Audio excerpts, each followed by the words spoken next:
needs no introduction in this crowd.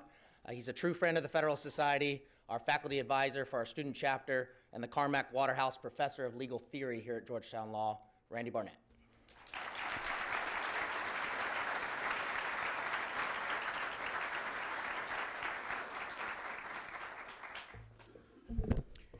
Good morning. It's my pleasure to welcome Attorney General Sessions back to Georgetown, where he gave an address on campus free speech last September.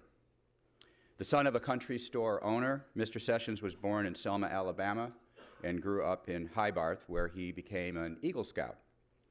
He attended Huntington College in Montgomery, Alabama, where he did something that required a good deal of courage in the 1960s. He co-founded a chapter of the Student Republicans on campus to oppose the candidacy of George Wallace for governor. He received his law degree from the University of Alabama in 1973 and served in the United States Army Reserve from 1973 to 1986, ultimately attaining the rank of captain. In 1981, he was nominated by President Reagan to serve as United States Attorney for the Southern District of Alabama, a position he held for 12 years, after which he served as the Attorney General of Alabama. From 1996 until his confirmation as Attorney General, he was a United States Senator from Alabama. While I did not agree with all the policy positions he took while he was a senator, in particular his stances on civil asset forfeiture and marijuana, I have found it a refreshing change of pace to have an Attorney General who is deeply committed to the rule of law. An Attorney General who does not believe that it is the prerogative of the executive branch to take care that only the laws that he agrees with be faithfully executed. Now, any Republican Attorney General worth his salt can expect to be vilified from his left. Just ask Jeff Sessions and my good friend Ed Meese. But Attorney General Sessions has also had to withstand a good deal of, well, let's just call it friendly fire. Yet he has handled all this with dignity and restraint, the dignity and restraint that has marked his professional career. So it is my distinct privilege to welcome to the Federalist Society National Student Symposium and to Georgetown Law the 84th Attorney General of the United States, the Honorable Jeff Sessions.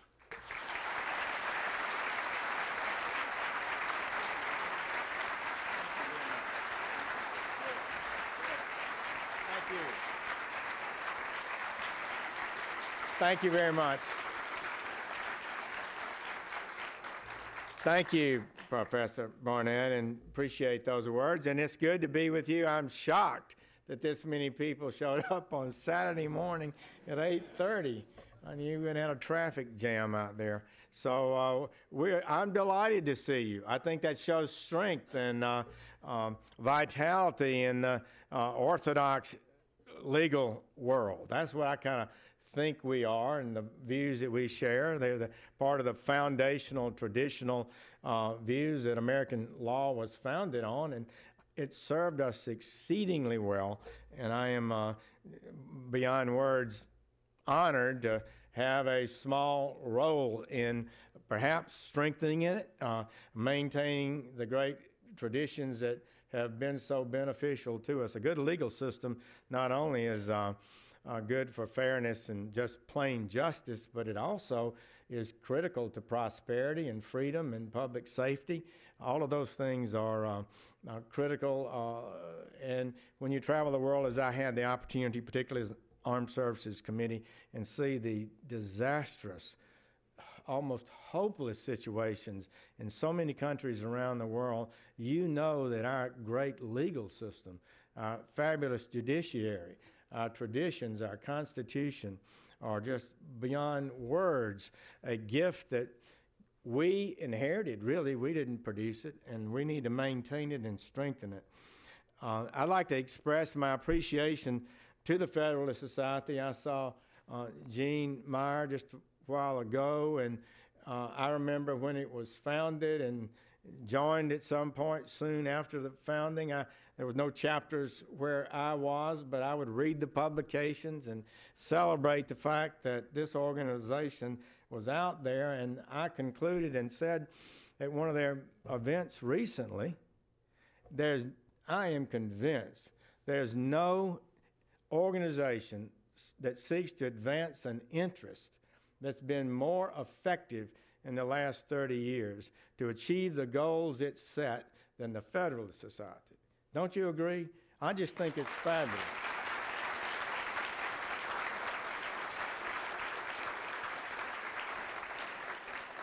And the great judges that are being nominated now, that will serve for hopefully years to come, who believe in classical American law, I think it's just fabulous what you're doing, and I appreciate it.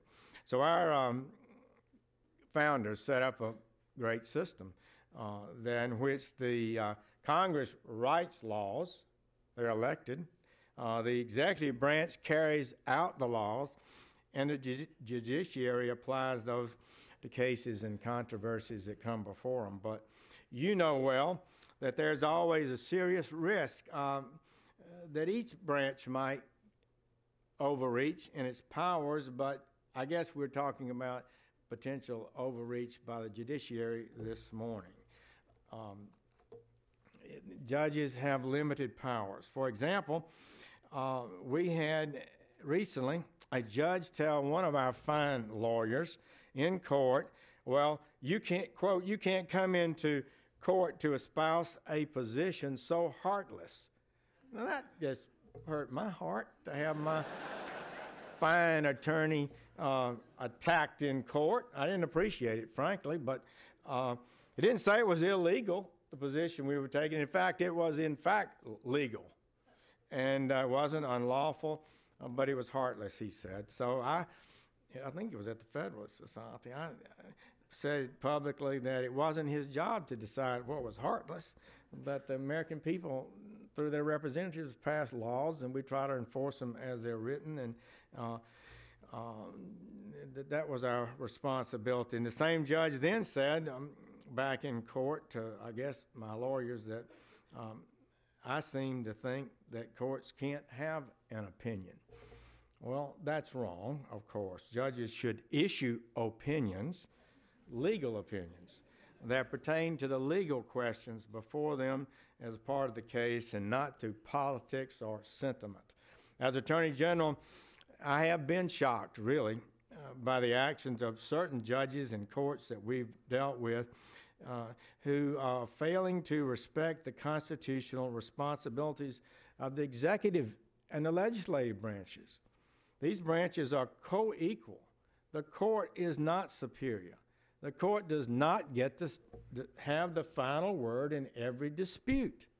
Give me a break.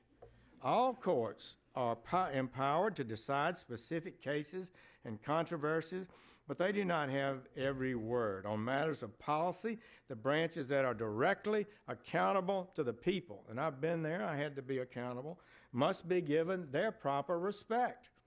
The new vehicle that we're seeing today, and I'd like to talk to you about, that's being used by activist judges to direct executive policy and functioning, is the issuing of nationwide injunctions, orders that block the entire United States government from enforcing an executive branch policy or carrying out a legislative statute. And it's just not in one district. They issue orders that apply nationwide, and not just to parties before the court, but to everybody throughout the country.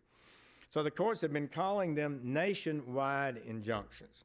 Well, I think that's true, but it would be fitting to call them non-party injunctions or limitless injunctions, since they bind all of America and grant relief to those who are not parties to the case. And they are usually preliminary injunctions, so they block important government actions before a trial has occurred. So if you think about it, that's a pretty august power. One judge can do this. Scholars have not found a single example of any judge issuing this type of extreme remedy in the first 175 years of the Republic. Now, President Trump, he's been hit with 22 in just over 1 year in office on issues like DACA, or the travel order, or sanctuary cities, or the service of transgender people in the military. We've carefully worked on these matters. We believe we've soundly evaluated them, and the orders are lawful and defensible, but boom, one judge, no, nationwide. So while you may have heard differently, we believe that our actions are justified, the orders that have been issued are lawful, and within the powers of the chief executive. We're eager to defend these actions before the Supreme Court and actually are confident about our prospects. In fact, the Supreme Court has already issued, I don't know if you've noticed this, 3 extraordinary opinions by which they essentially have reversed the vast majority of the injunctions on the travel matter and have granted extraordinary writ of mandamus to stop a district court judge's extreme discovery order. They were deposing my counsel. They don't usually depose the counsel in the case. One of my counsel being deposed, and we got finally, the United States Supreme Court issued an order to stop it in the middle of the deposition. So we feel like, in many instances, a lot of these actions are outside proper law. I just have to tell you, that's the way we see it. It's hard enough to manage the colossal government of the United States under the laws passed by Congress. Give me a break, that's pretty hard, but much less when you're facing a host of nationwide injunctions imposed by just one of 600 federal judges, injunctions that really do cause turmoil and disruption. It took more than 200 years for the first 22 nationwide injunctions to be issued. Now we've had 22 in just 1 year. Clearly something has changed. It's not as though there weren't legal controversies before 1963. There were indeed many. They were hotly contested, but nobody issued nationwide limitless injunctions.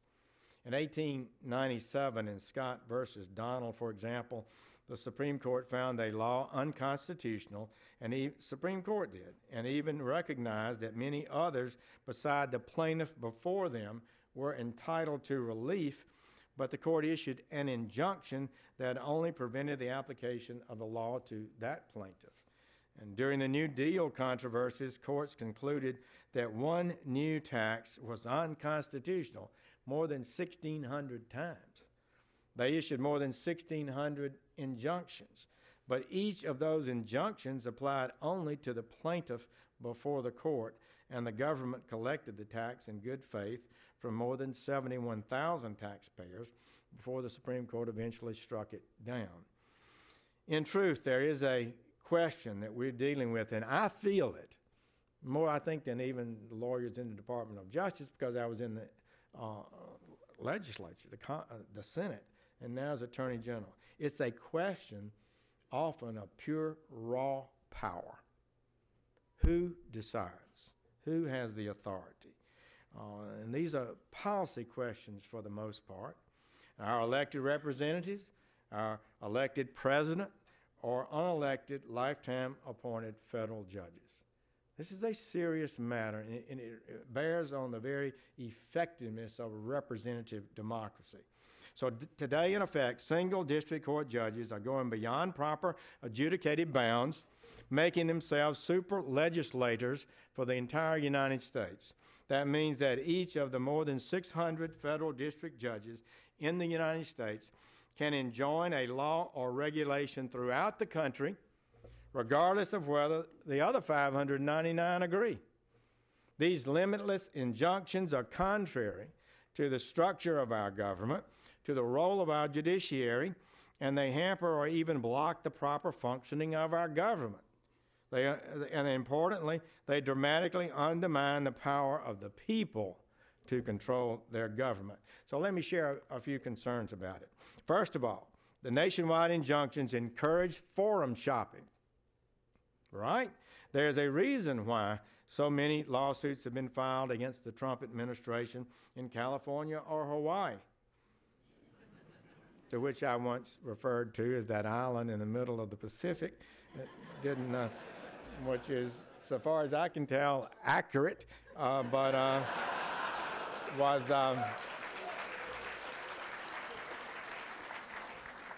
deemed offensive by some. And it's why others were filed in Texas against the Obama administration. Look, litigants are looking for the most favorable forum, right, in which to advance their goal of binding the nation to advance their agenda. Virtually, it's always to secure, is it not, a policy outcome that could never be won at the ballot box or in the legislature. So second, limitless injunctions cut off discussion among the lower courts. This is pretty odd to me. We know that the first court to rule on an issue isn't always right. We've seen that historically. Our federal judicial system is set up so that district courts in different parts of the country consider same issues and rule on them. Those issues may be appealed to one of the 12 circuits. When those circuit courts disagree, then the Supreme Court would normally undertake review. Non-party injunctions short-circuit the system. The federal government is forced to appeal the first nationwide injunction, possibly all the way to the Supreme Court, 18 months perhaps in the process.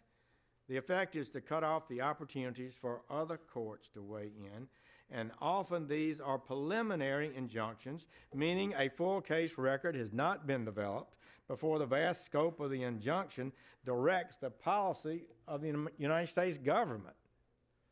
Third, when a single district judge issues a nationwide injunction while similar cases are pending elsewhere, the first ruling by the first district judge somehow becomes authoritative. While, if they enter an injunction, and while contrary rulings by equally authoritative district judges don't have an effect. They just don't count. A telling example of this is the litigation over the rescission of the DACA policy.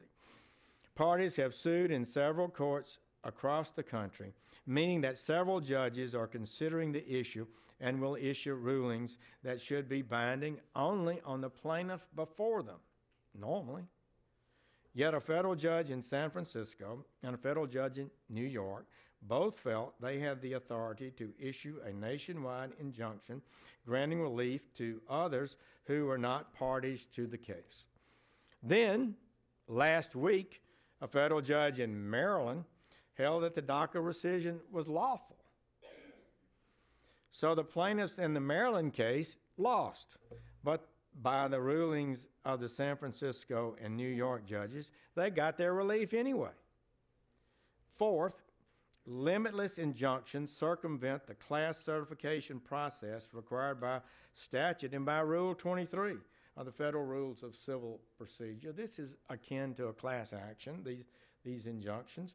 That's because they provide the benefits of class certification without the procedural protections of class certification. Fifth, limited injunctions create an absurd situation in which a plaintiff only needs to win once to stop a national law from taking effect or a national policy. But the government needs to win every time to carry out its policies. That makes governing all but impossible. You could lose 5 straight cases, or the plaintiffs could, that seek to enjoin the government from executing a certain policy, and then the 5th judge rules that the injunction is in force, and it is in force even in those cases, districts, where the judges ruled otherwise.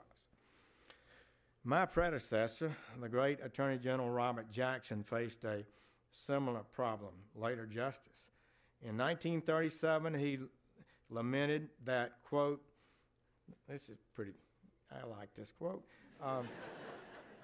no administration can halt its policies to seek the judiciary's views. The government cannot learn the judge's views until after the law is passed, and then only after a lapse of years. Moreover, the judicial contribution is always negative. It may tell what cannot be done, but it never tells the government what can be done. Government by litigation has destroyed effective enforcement of public policy. I kind of feel that way sometimes. He didn't know how good he had it, however.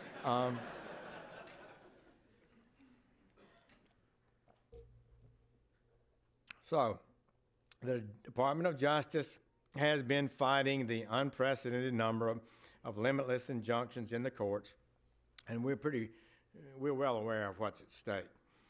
For example, last year I made the common sense decision that our state and local law enforcement grants that go to cities and states should go to those who actually cooperate with us in federal law enforcement, these discretionary grants, and including the enforcement of immigration laws, not requiring states and cities to participate in any way, but asking for certain limited cooperation. So we ask that to receive this grant money, jurisdictions need to certify that they comply with existing federal law, barring restrictions on communications between state and local agencies. This is really important. Our ICE officers, our federal officers, we coordinate with each other every day. Detainers are issued every day between cities and states and counties and federal government. And we honor that routinely. And it's just one of the most sophisticated improvements in law enforcement in America. It's gotten better and better, and it's essential because people are so mobile today. We ask that they allow ICE agents access to detention facilities, which we do routinely in non-immigration cases, to meet with the aliens and to inquire into his or her right to remain in the United States. And third, we ask that they provide notice of 48 hours before they intend to release an alien who's been convicted of a crime, who's being held in the state jail. These are small but important requests for cooperation. And we think if we're going to send out federal money, we ought to send it out primarily to people who help us do our jobs and enforce federal law. So this allows ICE to know when the aliens are arrested and can decide whether or not to take custody of them. These are aliens who have committed crimes or are suspected of committing crimes. They are serious enough criminals that the local governments, even San Francisco, may have arrested them and put them in the slammer. And yet some cities think only their law enforcement interests deserve vindication and not those of the federal government. And why then should we provide them grant money? They're not going to at least be minimally cooperative. Well, unsurprisingly, several of these cities have sued us. They don't like this. They think they're entitled to this money anyway. They don't want federal law or to comply with the most reasonable cooperative requirements. And so sure enough, the first city to the courthouse, Chicago, found a local judge who agreed with them. We disagree with the merits of that ruling, and we think we will ultimately prevail on the legal question. But normally this would be a discrete error or discrete decision affecting only one city's grant. And we would correct it on appeal in due course. Wouldn't impact the whole country, but instead of issuing an injunction for that city, the judge enjoined the federal government from imposing these conditions on any state or city across the entire nation, including those that agree completely with our position and support us and don't want this relief. So what possible interest does Chicago have in such a sweeping relief? The litigants for the city of Chicago, they have an interest in their grant, but they're not empowered to represent parties around the country that don't want their representation. What possible interest do they have in this? So Chicago's only plausible interest is its grant money, and that would have been completely vindicated. Their protections would have been vindicated by a ruling involving Chicago and that district judge. Meanwhile, other judges are considering it, the same question. A judge in San Francisco recently denied a preliminary injunction to that city, but it doesn't matter because a judge in Chicago has already decided to give relief to every city, including San Francisco, and it trumps their decision. By not acting as a district court of limited jurisdiction, the Chicago judge has halted the grant process for the entire country. And people, these cities and counties, are getting anxious that months are going by and money they expected to receive is not going out. And so we now, are trying to seek expedited relief, expedited appeal to the Seventh Circuit. And it just takes time. Months go by, and cities and counties expected their grant money. Cooperative cities and counties, the vast majority of them, are being held up. The increasing frequency of limitless injunctions is simply unsustainable. And the ever more extreme nature of some of these injunctions is only making it more obvious just how unconstitutional they are. The Supreme Court has not yet issued a definitive ruling on the merits of nationwide injunctions. They've not done so. So far, when the court has had relevant cases before it, they have resolved those cases on other grounds. But we are hopeful that the Supreme Court will soon send a clear message to the lower courts that injunctions ought to be limited to the parties in the case. Scope of relief is at issue in a number of high-profile cases right now.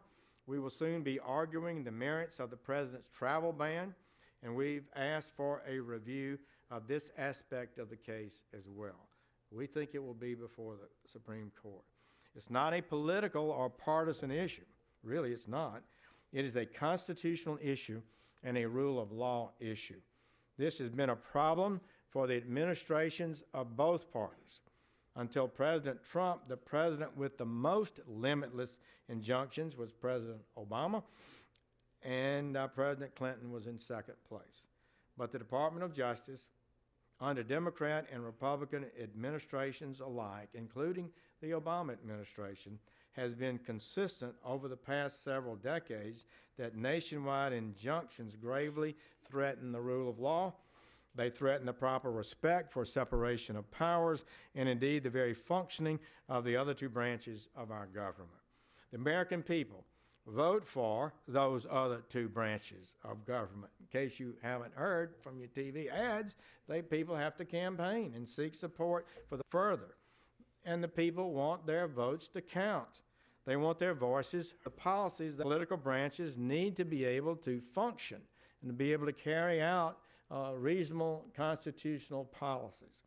So this is my message. We hope the Supreme Court will resolve the issue. There can be no question that courts should put an end to nationwide injunctions and keep activists on both sides of the aisle from paralyzing the functioning of our government. In order for our system to work, the court must end government by litigation.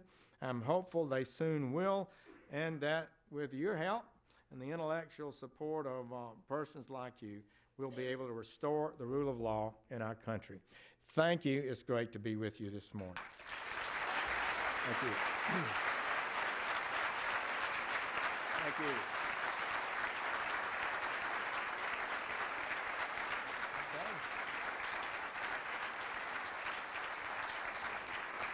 Thank you very much. Thank you very much, Mr. Attorney General. My name is Darina Merriam, and I'm a Georgetown law student and the symposium chair this year.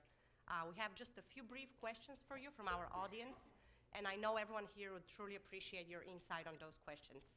So I'm now going to read the first question, which is, how do you justify increased use of civil asset forfeiture under the limited government model? Asset forfeiture has been the law for 60 years. It has been actively utilized for 60 years. It's been before the Supreme Court multiple times. One of the first things you want to do if you're fighting an illegal enterprise is not let them keep the profits from the unlawful enterprise. Under the President Reagan and the Department of Justice, we really improved the functioning of asset forfeiture. It takes probable cause for a police officer who apprehends someone he believes, usually it's a drug dealer, that he believes is violating the law, probable cause to seize $50,000 they may have in their car. And a police officer, 21 years old, can arrest the mayor and put him in jail for probable cause. Indictments are returned on probable cause. So we think there's every right to seize illegal profits. They're part of the law of the country. It's been repeatedly upheld. It arises out of the English system. It's an action in rem, and it's not against the person. It doesn't deny a person of their liberty, and then they're promptly given the right to contest that forfeiture. And we've required our lawyers. I've taken a number of steps because I've heard the complaints about it. And so we did several things. First, I picked an experienced, proven attorney, and I told him I want this system working properly. If there are any problems, let me know. We want to fix them at the earliest stage. We require our attorneys to file their answers at half the time the law requires them, so a person can get the hearing sooner. But by the way, in the drug cases, which are overwhelmingly what we deal with, 80% of those cases aren't even contested, because where did you get $50,000 in cash under the seat of your car? They used to say, I got it gambling, you know, but now the casinos record if you won $50,000, and you can check that. So, you know, people figure perjuring themselves in a losing cause isn't worth the contest. So I think the system works well. It's a huge matter for state and local law enforcement, and I think it's a proven process. Thank you, Mr. Attorney General. The next question from our audience is the following. What is the Justice Department doing to enforce the federal marijuana laws? Well, we're not going to be able, even if we desired, to take over state enforcement of routine cases that might occur. Federal agents are highly paid, highly trained, and they work on cases involving cartels, international organizations, major distribution networks, large amounts of cash, and they deal with criminal organizations, RICO-type cases, and we're not out there prosecuting those cases every day. But it is the law of the United States of America. And the law of the United States of America, in case you haven't heard, applies in every state in the United States. And I am not going to tell Colorado or California or someone else that the possession of marijuana is legal under the United States law. I don't think it's healthy either. If I were sick, wouldn't suggest you take marijuana to cure yourself. I'm not sure it's proven to be particularly helpful. That's kind of where we are on that. I've sent out a memo that reversed the Cole Memorandum of the Department of Justice. I believe it's a rule of law question. I think the Cole Memorandum basically conceded and was perceived to have conceded at least that states have the ability to determine marijuana policy in their states, and federal law was of very limited effect. I think that was incorrect legally, so we just simply withdrew the Cole Memorandum. We tell our U.S. attorneys to use your resources as you feel best. They haven't been working small marijuana cases before, and they're not going to be working them now. If it comes up as a part of a bigger case, criminal enterprise, a lot of it's being done on federal lands and park lands and doing destruction to our park system. Those are the kind of things that I'm sure each one of those U.S. attorneys will decide how to handle. Thank you. Our next question is the following. Do you think it was a mistake to recuse yourself from the Russian investigation? No, I don't. It's not my question.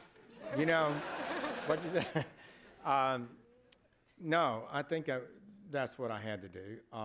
I did not realize, I knew you have to deal with those questions, and I told the confirmation committee that I would consult with top officials in the department about any recusal issue. But there is a specific regulation that says if you participate in a campaign, it explicitly says that, then you can investigate the campaign of which you were a part. Pretty reasonable thing. And I was chairman of the National Security Committee of the Trump campaign and participated in it. So I didn't feel like it was, and that was what I was advised by the professionals, career people in the department, and I felt like I had to recuse myself. Thank you. And our last question for you, how does the Department of Justice decide whether to participate in a case before the Supreme Court?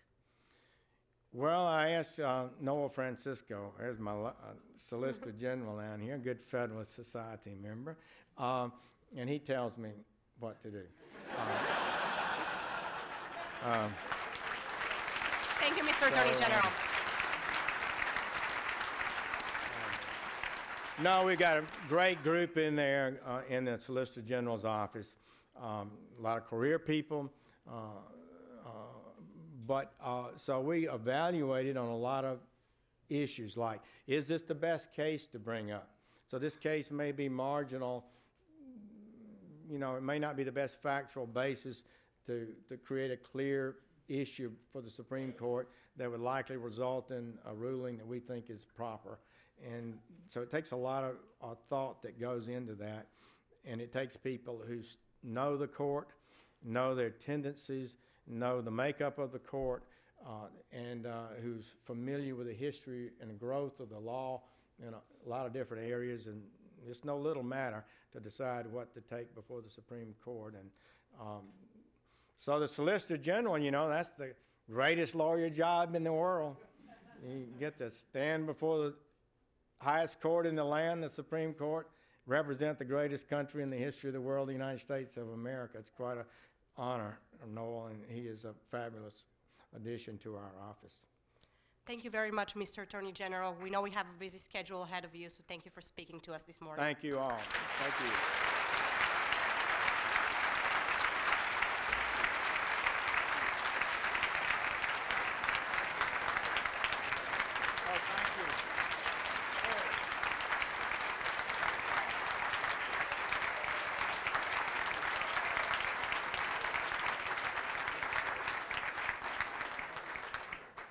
Rena, it's a great joy to be back here at my alma mater. I have mostly fond memories of this room, although one unfond memory was getting knocked out of the Beaudry Cup moot court competition, so I'll try not to think about that. But it is great to be here, and it's such a pleasure to moderate this panel on two things near and dear to my heart: the Declaration of Independence and the Constitution. One might say that the survival of these documents is as improbable as the survival of the founders who created them and the republic that was founded upon them. The Declaration was toted around by the Continental Congress as it retreated from Philadelphia to Lancaster, then York, and several other places. It later resided with the national government when it was based in New York, Philadelphia, and Washington, D.C. In August 1814, before the British burned Washington, D.C., State Department clerks saved the Declaration and the Constitution by moving them to the basement of a Georgian brick house in Leesburg, Virginia. On December 26, 1941, the Declaration and Constitution, accompanied by armed Secret Service agents, were put on a Pullman car and shipped to Fort Knox for safekeeping during World War II. Of course, since 1952, they've been housed at the National Archives just a few blocks from here, where they're protected by the latest technology. Regardless of whether you've done so already, it would do you very well to visit the archives to observe these works. Fragile parchment pieces mean to us as a people. After many visits, I assure you, it never gets old. Although they were written just 11 years apart, these foundational documents serve different purposes, of course.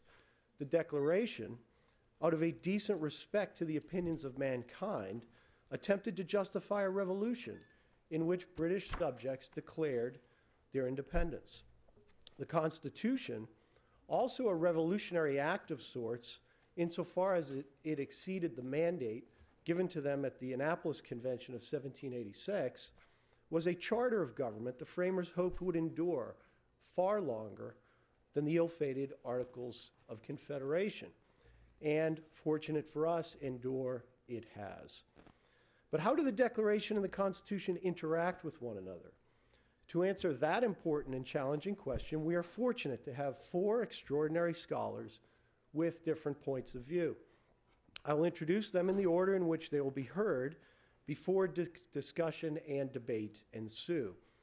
As always, we will leave some time for questions. Our first presenter, well known to many here, is Randy Barnett, the Carmack Waterhouse Professor of Legal Theory at Georgetown. He teaches constitutional law and contracts and is director of the Georgetown Center for the Constitution. A recipient of a Guggenheim Fellowship in Constitutional Studies, Professor Barnett has published 12 books, more than 100 articles and reviews, and numerous op-eds. His most recent work, Our Republican Constitution, Securing the Liberty and Sovereignty of We the People, is an important book you all should read. In 2004, Professor Barnett argued Gonzalez v. Raich before the United States Supreme Court. And in 2012, he was one of the lawyers representing the National Federation of Independent Business in its constitutional challenge to the Affordable Care Act. In addition to his significant appellate, after graduating from Harvard Law School, Professor Barnett began his career trying felony cases as a prosecutor in the Cook County State's Attorney's Office in Chicago. Our second presenter, Michael Zuckert, received his BA from Cornell and his PhD from the University of Chicago. He's Nancy Reeves Drew Professor and Department Chair of Political Science at the University of Notre Dame. Professor Zuckert teaches graduate and undergraduate courses in political philosophy and theory, American political thought, American constitutional law, constitutional history and theory, and the philosophy of law.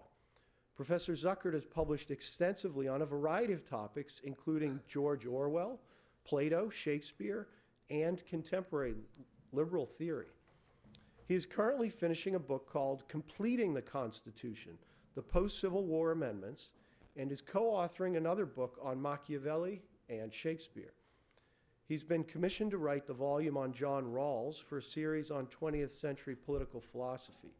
He's co-authored and co-produced a public radio series called Mr. Adams and Mr. Jefferson, a 9-part drama for the radio.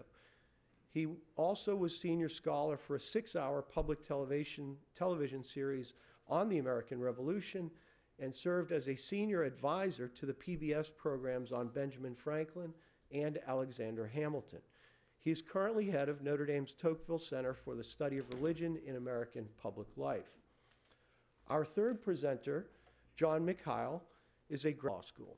He joined the firm of Simpson, Thatcher, and Bartlett before clerking on the 11th Circuit for Judge Rosemary Barquette. Professor Mikhail's research and teaching covers a remarkably broad spectrum of law, philosophy, and science. He received his PhD in philosophy from Cornell University and was a lecturer and research affiliate in the Department of Brain and Cognitive Sciences at the Massachusetts Institute of Technology. He is the author of Elements of Moral Cognition, Rawls's Linguistic Analogy and the Cognitive Science of Moral and Legal Judgment, along with many articles and essays that have appeared in a wide range of academic journals. Currently, he is Associate Dean for Research and Academic Programs here at Georgetown Law Center. And from 2011 to 2013, he served here as Associate Dean for International and Transnational Programs. Last but certainly not least is Professor Lee J. Strang. He joined the faculty of the University of Toledo in 2008